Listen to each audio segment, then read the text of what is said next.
The voters on the boat should be the one I'm losing, but now we don't see it that way. And I default, this is the real, it ain't no time for play. Yo, Jamar, bro. Yo, what's up, bro? What is life like being a father, bro? I mean, it ain't easy, bro. But I mean, it's a life lesson. It's a lesson. It's a blessing. Like that. Something that you will never, want to take back. Yeah. Mm-hmm. I'm a 17-year-old father. I want to party and all that, spend money on sneakers, clothes and stuff, but grown man, you got put the bottle in your son's mouth. Alright, we about to hop on the light rail now. What you about to do right now? I'm about to go home right now, wait for my son to come. He gonna arrive. Yeah.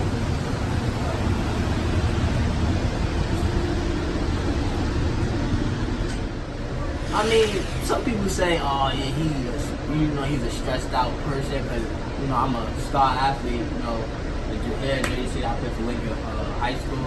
So some people may say, oh yeah, it's stressful, playing sports. You about to go to college, for a scholarship for sports. Like, how do you maintain your body? You work, you got your son. I mean, like, yo, it's like it's time management. It's like, it's not that hard. It ain't hard at all. It's just, it's like, say for instance, say if I want to go to the gym, well, like the weight room or something, I'll go there. Like I'll have like somebody watch him, then I just go to the gym and I just lift like that. So it ain't really hard. Do you regret having him?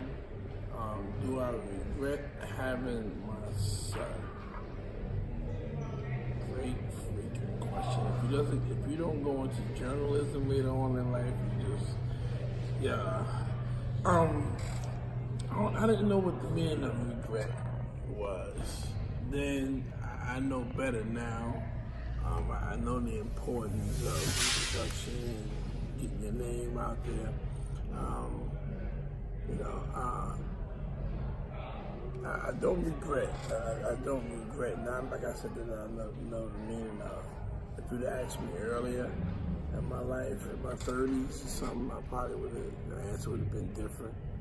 I just knew that there was a responsibility, if anything, that I had to adhere to. So,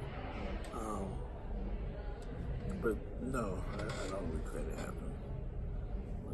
I'm looking at the grandkids that came from that whole, flock, and my other sons, 6 grandkids right now. At a time for me when, when most folks are just still having kids and having kids late. Like, I'm a grandfather and Mr. Sawyer is a father. Of a 3-year-old and a 2-year-old or something like that. And so I can have my grandkids and then give them back to their parents. I love that. I love that, like, transaction, Connection. Yeah. But yeah. So what would you say to early teens when it comes to teen pregnancy? It's something to be serious about. I say you're flirting with your life. You're flirting with putting off any plans that you had. You're flirting with the possibility of child support. So just imagine, you go on the child support scenario and here you are working and won't earn anything, but you still have to work those 40 hours and you might just get $40 out your check. Meanwhile, the other party is getting $200 and some dollars out your check. So, just be mindful. Safe sex is major, only because these are out, and so we got to be mindful of that as well. But there's no rush, man. I think the messed up thing about our kids, and no one taught me this neither, that you'll get to a certain age where you realize sex is overrated. Just the whole act of it. I mean,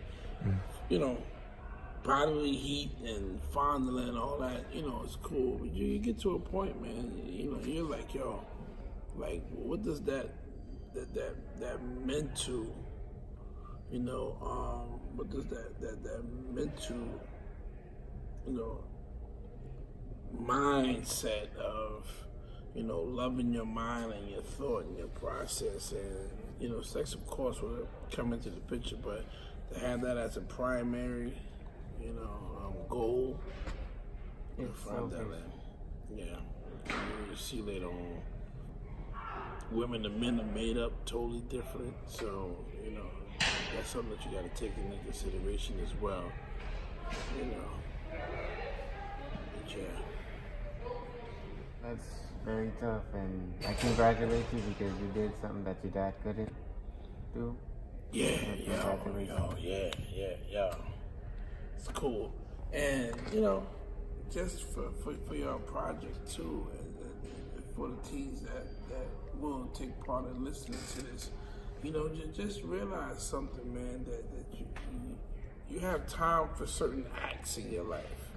And today is a little different because everybody wants to rush it, and then for the most part, women are the ones that are highly employed now, not the men. Yeah. So, you know, you find out that the mother ended up being really the father too, because she had to provide, come home, breastfeed, go feed the kid, then go supermarket because she got to go buy the food, and then she got to put gas in the car. So a lot of times the women today will be the ones that's working, and a lot of men will be just trying to figure this thing out. And I see it happening all the time, you know, with individuals, that the roles and the gender roles reverse. So the woman is having the baby in a relationship, but the guy's not working, so now the guy becomes the babysitter. So first off, I would like to know, how did you feel when you found out you was pregnant? But may I ask, like, what actually was running through your mind, like when you walked into the doctor's office and they automatically said you're pregnant? I wasn't at the doctor's. I was at the hospital. Yes. And I was not supposed to be pregnant, so I was surprised, and I was like, "Nah, you lying."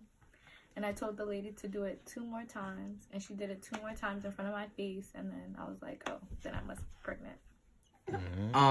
How was the transition from being a student athlete to a parent, like right away? Like, how was that?